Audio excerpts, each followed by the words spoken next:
Praise the Lord. എല്ലാവർക്കും യേശുവിൻ നാമത്തിൽ വന്ദനം. മഴ സീസണിൽ ജൂൺ മാസത്തിൽ ദൈവം ഒരുക്കി തരുന്ന സുവർണ അനുഗ്രഹങ്ങളെല്ലാം ഓർത്ത് കർത്താവിനെ സ്തുതിക്കുന്നു. എല്ലാവർക്കും യേശുവിൻ നാമത്തിൽ വന്ദനം. പല രാജ്യങ്ങളിൽ ഇരുന്നു കൊണ്ട് ഞങ്ങളെ ശ്രദ്ധിക്കുന്ന എല്ലാ പ്രിയപ്പെട്ടവരെയും കർത്താവ് അനുഗ്രഹിക്കട്ടെ. അമേരിക്കയിലെ എൻ്റെ മീറ്റിങ്ങുകളെല്ലാം വളരെ അനുഗ്രഹമായി നടക്കുന്നു. കർത്താവ് പറഞ്ഞ വാഗ്ദത്തങ്ങൾ എല്ലാം ഉവ്വ് ഉവ്വ് എന്നാണ്. അതിന് നമ്മൾ ആമേൻ ആമേൻ എന്ന് പറഞ്ഞാൽ മതി. നാം പുതിയ സൃഷ്ടികളാണ്. പുതിയ സൃഷ്ടിയുടെ പ്രത്യേകത സൃഷ്ടിക്കാൻ കഴിയും. ഇപ്പോൾ ഉദാഹരണത്തിന് ഒരു വഴി കണ്ടില്ലെങ്കിൽ എനിക്കൊരു വഴിയും കാണാനില്ല, വഴി സൃഷ്ടിക്കുക. ആകാശത്ത് കഴുകന് വഴി സൃഷ്ടിച്ചത് കഴുകനെ ഉണ്ടാക്കിയപ്പോൾ തന്നെ വഴിയും ദൈവം സൃഷ്ടിച്ചു. കടലിൽ കപ്പലിനുള്ള വഴി സൃഷ്ടിച്ചു. കപ്പൽ അതിനുശേഷം എത്രയോ വർഷങ്ങൾക്ക് ശേഷമാണ് കപ്പലുണ്ടായത്. എല്ലായിടത്തും ദൈവം ഒരു വഴി വെച്ചിട്ടുണ്ട്. ആ ദൈവം മനുഷ്യനായി വന്നിട്ട് പറഞ്ഞു, ഞാനാണ് വഴി, ഞാനാണ് വഴിയും സത്യവും ജീവനും. അപ്പോൾ വഴി ഉണ്ട്. ദൈവ മക്കൾക്ക് ഒരു വഴിയുണ്ട്. കർത്താവിൻ്റെ പൈതലാണോ, നിങ്ങൾക്കൊരു വഴിയുണ്ട്. ഇന്ന് നിങ്ങൾ ഭാരപ്പെടുന്ന വിഷയത്തിൽ നിങ്ങൾക്കൊരു വഴിയുണ്ട്. ഇതിന്ന് കേൾക്കുന്ന ചിലർ പുതിയ വഴികൾ കാണാൻ പോവുകയാണ്. എങ്ങനെ? നിങ്ങളൊരു വഴി ഉണ്ടാക്കും. നിങ്ങൾക്ക് ഒരു വഴി ഉണ്ടാക്കാനുള്ള ശക്തിയും ജ്ഞാനവും കൃപയും കർത്താവ് തന്നിട്ടുണ്ട്. ആർക്ക്? രക്ഷിക്കപ്പെട്ട വീണ്ടും ജനിച്ച ഒരു ദൈവ പൈതൽ. കർത്താവ് നിങ്ങളെ അതിനായി ശക്തീകരിക്കട്ടെ. നമുക്ക് റോമാലേഖനത്തിലേക്ക് വരാം. 7-ാം അധ്യായത്തിൻ്റെ 18 മുതൽ. എന്നിലെന്ന് വച്ചാൽ എൻ്റെ ജഡത്തിൽ നന്മ വസിക്കുന്നില്ല എന്ന് ഞാൻ അറിയുന്നു. നന്മ ചെയ്യാനുള്ള താല്പര്യം എനിക്കുണ്ട്, പ്രവർത്തിക്കുന്നതോ ഇല്ല. എൻ്റെ ശരീരത്തിൽ നന്മ വസിക്കുന്നില്ല. എൻ്റെ ആത്മാവ് വീണ്ടെടുക്കപ്പെട്ടതാണ്, എന്നാൽ എൻ്റെ ശരീരം മണ്ണാണ്, മണ്ണിലേക്ക് ചേരാനുള്ളതാണ്. ഈ ശരീരത്തിന് സ്വർഗവുമായിട്ട് യാതൊരു ബന്ധവുമില്ല. എന്നാൽ ഈ ശരീരത്തെ ദൈവത്തിൻ്റെ മന്ദിരമായി ഞാൻ സമർപ്പിച്ചതാണ്. നിങ്ങൾ ദൈവത്തിൻ്റെ മന്ദിരമെന്നും ദൈവത്തിൻ്റെ ആത്മാവ് നിങ്ങളിൽ വസിക്കുന്നു എന്ന് നിങ്ങൾ അറിയുന്നില്ലയോ? അപ്പോൾ ആ വചനപ്രകാരം നമ്മുടെ ശരീരത്തെ നമ്മൾ ദൈവത്തിൻ്റെ മന്ദിരമാക്കി. അപ്പോൾ ഈ മന്ദിരത്തിനകത്ത് ആവശ്യമില്ലാത്ത ഒന്നിനും അനുവാദമില്ല. ഈ ദേവാലയം വളരെ വില കൊടുത്ത് വില മുടക്കി ചെയ്തതാണ്. ശലോമോന്റെ ദേവാലയം പോലെ മോശയുടെ ദേവാലയം തുടങ്ങി പിന്നീട് കാണുന്ന ഓരോ ദേവാലയങ്ങളും ഏറ്റവും അധികം വില കൊടുത്ത് വില മുടക്കി ചെയ്തതാണ്. ആ ദേവാലയത്തെ വിലയുള്ളതാക്കി മാറ്റാനാണ്. കതിരമരം കൊണ്ട് ഒക്കെ പലകകളുണ്ടാക്കി തങ്കം കൊണ്ട് അതിനെ പൊതിയാൻ കാരണം ഏറ്റവും വിലയേറിയതായിരിക്കണം ദേവാലയം. അപ്പോൾ നമ്മുടെ ഈ ശരീരത്തിൽ വില കുറഞ്ഞ കാര്യമല്ല പിന്നെ നടക്കുന്നത്. നാം അതിന് വിലയുള്ളതാക്കി മാറ്റണം. ആക്കിക്കഴിഞ്ഞാൽ പിന്നെ അവിടെ നടക്കുന്നതെല്ലാം വിലയേറിയ കാര്യമാണ്. എല്ലാവർക്കും അതിനകത്ത് കയറാൻ അനുവാദമില്ല. അതിന് 3 അറകളായിട്ട് തിരിക്കുകയാണ്. അതിൽ പഴയ നിയമ ദേവാലയത്തിൽ പ്രാകാരം, വിശുദ്ധ സ്ഥലം, അതിപരിശുദ്ധ സ്ഥലം. പ്രാകാരത്തിൽ സാധാരണ ജനങ്ങൾക്ക് വരാം. വിശുദ്ധ സ്ഥലത്ത് പുരോഹിതന്മാർക്ക് ശുശ്രൂഷകൾക്ക് കയറാം. എന്നാൽ അതിപരിശുദ്ധ സ്ഥലത്ത് ആണ്ടിലൊരിക്കൽ മഹാപുരോഹിതന് മാത്രമേ പ്രവേശിക്കാൻ അനുവാദമുള്ളൂ. ഇതുപോലെ ദേവാലയം വിലയേറിയതായി കാണുമ്പോൾ ആരെ എവിടെ നിർത്തണം, എവിടെ കയറ്റി ഇരുത്തണം, ആരെ ഇരുത്തരുത്, അതിപരിശുദ്ധ സ്ഥലത്ത് ആരായിരിക്കണം, ഇങ്ങനെയുള്ള കുറേ നിയമങ്ങൾ നമ്മൾ തന്നെ നമ്മുടെ ശരീരത്തിന് വെക്കണം. രക്ഷിക്കപ്പെട്ട ഒരു ദൈവ പൈതൽ ഇങ്ങനെ കുറേ കാര്യങ്ങൾ ചെയ്യണം. കതിരമരം കൊണ്ടുണ്ടാക്കിയതാണെങ്കിലും തങ്കം കൊണ്ട് പൊതിയണം. അതായത് അതിനെ വിലയേറിയതായി കാണണം, വിലയേറിയതാക്കി മാറ്റണം. പഴയ നിയമത്തിലെ ആ ഭാഗങ്ങളെല്ലാം ഉദ്ധരിച്ചുകൊണ്ട് ഒരു പുതിയ നിയമസഭയെക്കുറിച്ച്, അല്ലെങ്കിൽ ഒരു പുതിയ നിയമത്തിലെ വ്യക്തിയുടെ ശരീരത്തെക്കുറിച്ചാണ് പറയുന്നത്. നിങ്ങൾ ദൈവത്തിൻ്റെ മന്ദിരമാണ്. അപ്പം മന്ദിരത്തെ പൗലോസ് അർത്ഥമാക്കുന്നത് വളരെ വിലയേറിയതാണ്. നിങ്ങൾ വളരെ വിലപ്പെട്ടതായി നിങ്ങളുടെ ശരീരത്തെ കാണണം. അങ്ങനെ കാണാൻ തുടങ്ങുമ്പോൾ നിങ്ങളുടെ ഡയറ്റ് നിങ്ങൾ കറക്റ്റാക്കും. എന്ത് ശരീരത്തിനകത്ത് കയറ്റാം, കൊക്കോകോള, പെപ്സി, കോള ഐറ്റംസ്, സർവത്ത്, സോഡ, ആവശ്യമില്ലാത്ത കാര്യങ്ങളോടൊക്കെ നമ്മൾ വിട പറയും. ഭക്ഷണ കാര്യത്തിൽ പോലും നമ്മൾ വളരെ ചിട്ട വെക്കും. കാരണം ഇതിന് വിലയേറിയതാക്കി മാറ്റണം. വിലയേറിയതാക്കി മാറ്റണമെങ്കിൽ നമ്മൾ കുറേ തീരുമാനങ്ങൾ എടുക്കണം. മാത്രമല്ല ഈ ശരീരം ആരോഗ്യമുള്ള ശരീരമായിരിക്കണം.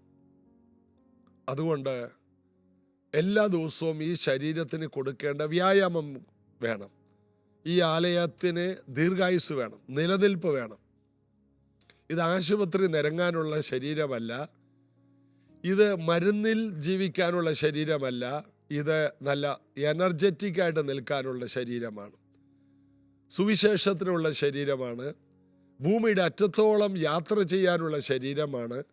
അതുകൊണ്ട് ഈ മന്ദിരത്തെ നമ്മൾ വളരെയധികം വിലയുള്ളതാക്കി മാറ്റണം.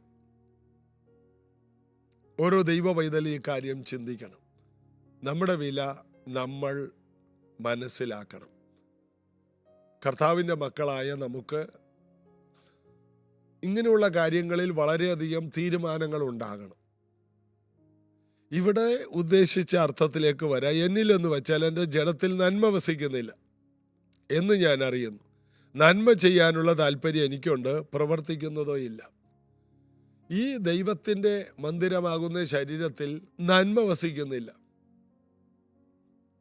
എന്ന് കരുതി തിന്മ ചെയ്യാൻ പറ്റുമോ? ഇല്ല, നന്മ തന്നെ ചെയ്യണം.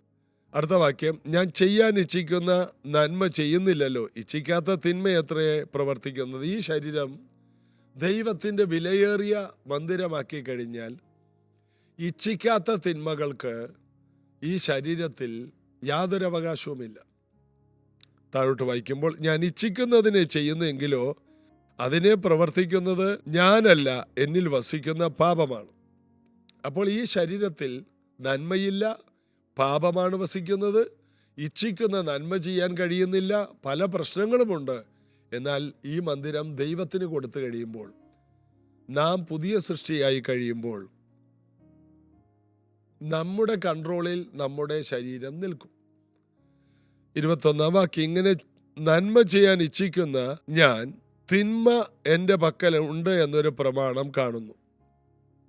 ഒരു ദൈവ പൈതൽ അറിയണം, എത്ര വർഷം കഴിഞ്ഞാലും തിന്മ ചെയ്യാനുള്ള ഒരു വ്യഗ്രത നമ്മുടെ ഉള്ളിൽ വരും. പ്രാർത്ഥിക്കാത്ത ദിവസമൊക്കെ അത് പെട്ടെന്ന് വെളിപ്പെടാൻ സാധ്യതയുണ്ട്. എന്തുകൊണ്ടാണ് ദിവസവും പ്രാർത്ഥിക്കുവാനും ദൈവസന്നിധിയിൽ കൂടുതൽ ഇരിക്കണമെന്ന് എപ്പോഴും ദൈവവചനം പറയുന്നത്? അതിൻ്റെ കാരണം, ഓരോ ദിവസവും എഴുന്നേറ്റ് പ്രാർത്ഥിച്ച് നമ്മുടെ ശരീരത്തെ ദണ്ഡിപ്പിച്ച് നാം അടിമയാക്കണം. അല്ലെങ്കിൽ നമ്മുടെ ജഡം പൊങ്ങി വരാനും നമ്മുടെ ആത്മസ്വഭാവം കുറഞ്ഞു പോകാനും ഇടയാകും. ആത്മാവിനെ അനുസരിച്ച് നടക്കുന്നവൻ ജഡത്തിൻ്റെ മോഹത്തെ തോൽപ്പിച്ചു കളയും. ആത്മാവിനെ അനുസരിച്ച് നടക്കണമെങ്കിൽ നാം ആത്മാവിൽ ജീവിക്കണം. രാവിലെ എഴുന്നേറ്റ് ആത്മാവിന് വേണ്ട ഭക്ഷണം കൊടുക്കണം. വചനം, ബൈബിൾ എത്രത്തോളം പ്രാർത്ഥനയോടെ വായിക്കാമോ, ആർത്തിയോടെ വായിക്കാമോ അത്രയും വായിക്കണം. 2, പ്രാർത്ഥന. ഈ 2 കാര്യങ്ങൾ കൂടി മാത്രമേ നമുക്ക് ഒരാത്മീക നിയന്ത്രണത്തിൽ നമ്മുടെ ശരീരത്തെ, ശരീരമാകുന്ന മന്ദിരത്തെ കൊണ്ടുപോകാൻ കഴിയും. അതുകൊണ്ടൊരു ദൈവ പൈതൽ ആത്മാവിൽ ബലപ്പെടണം. റോമാലേഖനത്തിലെ ഈ അധ്യായങ്ങളെല്ലാം ഇതിനെക്കുറിച്ച് തന്നെയാണ് പറയുന്നത്. നന്മ വസിക്കാത്ത, തിന്മ വർദ്ധിച്ച ഒരു പ്രമാണം ലോകത്തിൽ മാത്രമല്ല നമ്മുടെ ഈ ശരീരത്തിലുണ്ടെങ്കിൽ ഏത് നിമിഷവും ഈ ശരീരം പാപം നമ്മെ കൊണ്ട് ചെയ്യിക്കാൻ ഒരു സാധ്യത കാണുന്നുണ്ട്. പിശാച് ശരീരത്തെയാണ് ഉപയോഗിക്കാൻ നോക്കുന്നത്. ശരീരത്തിന് കുറേ താല്പര്യങ്ങളുണ്ട്. അതിനോട് പിശാച് കൂട്ടുകൂടി ആ താല്പര്യങ്ങളെ പിശാച് പ്രോത്സാഹിപ്പിക്കും. എന്നാൽ നാം ഒരു ശരീരമല്ലെന്നും നാം ഒരു ദൈവ പൈതലാണെന്നും നാം ആത്മാവാകണമെന്നും നാം പുതിയ സൃഷ്ടിയാണെന്നുമുള്ള ആ നല്ല ബോധ്യമാണ് നമുക്കിതിനെയെല്ലാം ജയിക്കുവാൻ ശക്തിയുള്ളതായി തീരുന്നത്. അടുത്ത വാക്യം, ഉള്ളം കൊണ്ട് ഞാൻ ദൈവത്തിൻ്റെ ന്യായപ്രമാണത്തിൽ രസിക്കുന്നു. 22-ാം വാക്യം. 23, എങ്കിലും എൻ്റെ ബുദ്ധിയുടെ പ്രമാണത്തോട് പോരാടുന്ന വേറൊരു പ്രമാണം എൻ്റെ അവയവങ്ങളിൽ കാണുന്നു. അത് എൻ്റെ അവയവങ്ങളെ പാപപ്രമാണത്തിന് ബദ്ധനാക്കി കളയുന്നു. എല്ലാ മനുഷ്യരുടെയും ശരീരത്തിൽ ഇതുപോലൊരു ആക്രമണമുണ്ട്. ഇടതടവില്ലാത്ത പ്രാർത്ഥനയും വിശ്വാസത്തിൻ്റെ ഏറ്റുപറച്ചിലുകളും ദൈവവചനവുമായിട്ടുള്ള ബന്ധവും ദൈവസഭയിലെ കൂട്ടായ്മയും കൊണ്ട് മാത്രമേ നമുക്കിതിനെ കീഴ്പ്പെടുത്താൻ കഴിയൂ. കുറേ നാൾ പ്രാർത്ഥനയ്ക്ക് വരാതെ, കൂട്ടായ്മയില്ലാതെ, പലരോടും ചോദിക്കും, വിദേശത്ത് പോയ കുഞ്ഞുങ്ങളെക്കുറിച്ച് ചോദിക്കുമ്പോൾ, പാസ്റ്ററെ അവർക്ക് ഞായറാഴ്ച കൂടി ഡ്യൂട്ടിയുണ്ട്, പിന്നെ അവർക്ക് ഒരു ദിവസം കിട്ടുള്ളൂ, അന്നാണ് വീട്ടിലെ കാര്യങ്ങളൊക്കെ ചെയ്യേണ്ടത്. ശരി, നിങ്ങൾക്ക് നിങ്ങളുടെ മക്കളോട് സ്നേഹമുണ്ടോ? അമേരിക്കയിലുള്ള, കാനഡയിലുള്ള, UK-യിലുള്ള, ഓസ്ട്രേലിയയിലുള്ള നിങ്ങളുടെ കുഞ്ഞുങ്ങൾക്ക് നല്ല ഭാവി വേണമെന്ന് നിങ്ങൾക്ക് ആഗ്രഹമുണ്ടോ? നാളെ നിങ്ങളെ തിരിഞ്ഞ് അപ്പ അമ്മയെന്നും പറഞ്ഞ് വിളിച്ചിട്ട് വരണോ? അവർക്ക് കരുണയും സ്നേഹവും മാതാപിതാക്കളെക്കുറിച്ചുള്ള ചിന്തയൊക്കെ തരുന്നത് അവരുടെ ടെക്നോളജിയോ ജോലിയോ അല്ല. അവരുടെ മനസ്സിൽ മാതാപിതാക്കളെ ബഹുമാനിക്കാനും പഴയത് മറക്കാതിരിക്കാനും ഒക്കെ ബോധ്യം തരുന്നത് ബൈബിളാണ്. ബൈബിളുമായിട്ട് ബന്ധപ്പെടാതെ അവരെ ഒരു കൂട്ടായ്മയിലും പോകാൻ ഒരു പ്രോത്സാഹനം കൊടുക്കാതെ, ജോലി ജോലി ജോലി, നല്ല ജോലിയാണ്, ഓരോ നല്ല രാജ്യത്ത് സെറ്റിലായി, അവർക്ക് വീടുണ്ട്, വണ്ടിയുണ്ട്, ഇതുകൊണ്ടൊന്നും ജീവിതമായില്ല. നിങ്ങളുടെ കുഞ്ഞുങ്ങളെ ആത്മീക കൂട്ടായ്മയിലേക്ക് തള്ളിവിടണം. ഒരാത്മീക കൂട്ടായ്മയാണ് ആ തലമുറകളെ ശക്തിയുള്ളതാക്കി, വിവേകമുള്ളതാക്കി, ശ്രേഷ്ഠരാക്കി മാറ്റുന്നത്. അതുകൊണ്ട് വഞ്ചിക്കപ്പെടരുത്. എവിടെ ചെന്നാലും മക്കളെ സഭായോഗ ഉപേക്ഷയായി വിചാരിക്കരുത്. നല്ലൊരു കൂട്ടായ്മ, ആരാധനയും പ്രാർത്ഥനയും ഒരു അപ്പോസ്തോലിക ഉപദേശമുള്ളൊരു ചർച്ചിൽ പോകണം. എത്രയോ പേര് ഏത് നാട്ടിലോട്ട് പോയാലും പല മാതാപിതാക്കൾ എന്നോട് ചോദിക്കും, അല്ലെങ്കിൽ ആ യൗവനക്കാർ വന്ന് എന്നോട് ചോദിക്കും, പാസ്റ്റർ എവിടെയാണ് വിടേണ്ടത്? എനിക്കൊരു സ്ഥലം അറിയില്ലെങ്കിൽ ഞാൻ അതിനു വേണ്ടി ഇരുന്ന് ഒരു സ്ഥലം കണ്ടുപിടിച്ച്, ഒരു ചർച്ച് കണ്ടുപിടിച്ച് അവരെ വിടും. ഞാൻ പോകാത്ത നാടുകളാണ്.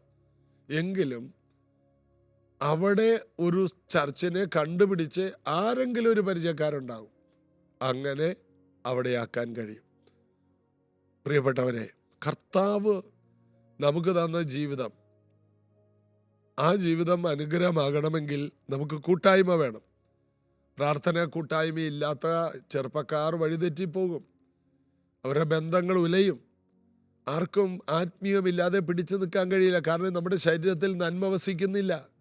അതുകൊണ്ട് കൂട്ടായ്മ വേണം. ഏത് നിമിഷവും പാപത്തിൽ പോയി ചാടാം.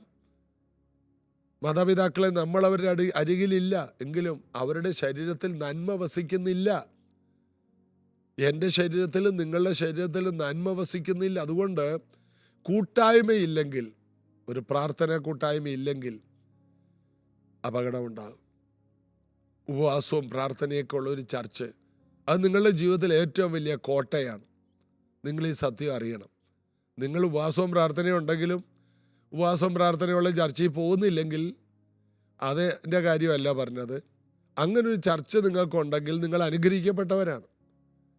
പ്രത്യേകിച്ച് പ്രൈസ് ജനറേഷൻ ചർച്ച് ഉപവാസത്തിലും പ്രാർത്ഥനയിലും ആരാധനയിലുമൊക്കെ വളരെ മുഖ്യസ്ഥാനം കൊടുക്കുന്നതിന് കാരണം ഈ തലമുറയെ നമുക്കൊന്ന് വിശ്വസ്തയോടെ പിടിച്ചു നിർത്താൻ, അവരെ നമുക്ക് ബലപ്പെടുത്താൻ ദൈവവചനവും ആരാധനയും കൂടാതെ കഴിയില്ല. അതുകൊണ്ട് നല്ല കൂട്ടായ്മകൾ, നമുക്കുണ്ടെങ്കിൽ നമുക്ക് നമ്മുടെ പഴയ മനുഷ്യനെ കീഴ്പ്പെടുത്താനും പുതിയ മനുഷ്യനിൽ ജീവിക്കാനും കഴിയും. നമുക്ക് പ്രാർത്ഥിക്കാം. യേശുവേ, ഈ ദൈവവചനങ്ങൾ കേട്ട ഓരോ പ്രിയപ്പെട്ടവർക്കും ആത്മീകമായി വളരാനുള്ള നല്ല സഭയും ആത്മീകമായി കുതിക്കാനുള്ള ആത്മനിയന്ത്രണവും ബലവും ഫെലോഷിപ്പുകളും കൊടുക്കണമേ. ആരും കൂട്ടായ്മകളില്ലാതെ ജഡീകരായി നന്മ വസിക്കാത്ത ഈ ശരീരത്തിൻ്റെ ഇച്ഛയ്ക്കൊത്തവണ്ണം തെറ്റിലേക്ക് വഴുതിപ്പോകാനിടയാകരുതേ. അങ്ങനെ ആയിരിക്കുന്ന പല കുഞ്ഞുങ്ങളും തിരിച്ചു വരട്ടെ. അങ്ങനെ ആയിരിക്കുന്ന ദൈവദാസന്മാർ, കുടുംബങ്ങൾ തിരിച്ചു വരട്ടെ. യേശുവിൻ നാമത്തിൽ ആമേൻ. കർത്താവിൽ ബലപ്പെടാം. എവിടെ ചെന്നാലും കർത്താവിൻ്റെ ശരീരമായി ദൈവത്തിൻ്റെ മന്ദിരമാക്കി എന്നും വസിക്കാൻ, പരിശുദ്ധാത്മാവിന് വസിക്കാനുള്ളൊരിടമാക്കി നമ്മെ എപ്പോഴും മാറ്റാം. God bless you.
ശൂന്യത നോക്കി ഒന്ന് പാടിയാട്ടെ.